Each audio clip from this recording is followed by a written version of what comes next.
Yeah, sure. So there's a couple of things. Both of those projects relate to something we classify in the context of something called urban mobility, but it relates to the fact that these days people aren't that bothered about owning a car anymore. We can see the number of people driving cars falling. Young people no longer aspire to cars. In fact, there was a survey I read yesterday which said, if you would rather have a car or a smartphone, which would it be? And the young people are all saying we can live without a car, but we can't live without our smartphone.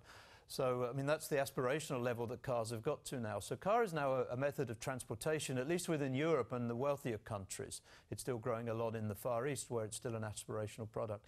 So what we do with these projects is we make transport available to people where they wouldn't normally have that.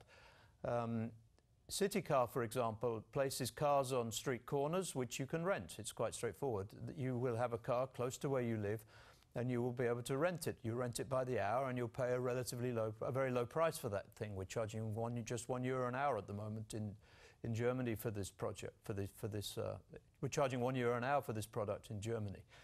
And the idea is we do that in a number of ways. We've done it because all the booking is through the internet, all the servicing is through the internet, a lot of our costs are much lower.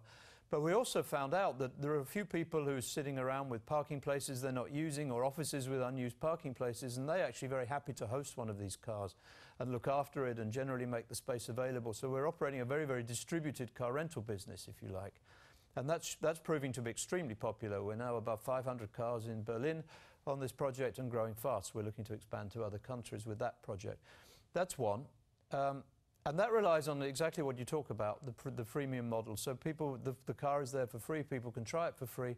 But when they want to actually use it, and once the usage goes beyond a certain point, then they're going to pay for extra services. So it's very cheap to use Citycar now. It's free in some environments.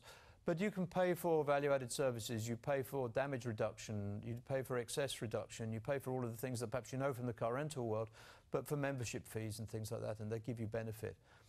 And we see that freemium model specifically through a company we just listed called Wix. Wix offers free websites. You can design your own website, the most beautiful website in the world.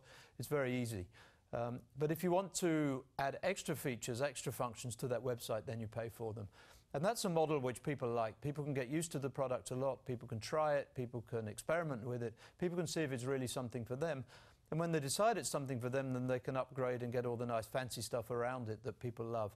And that's a model that's very popular on the internet today.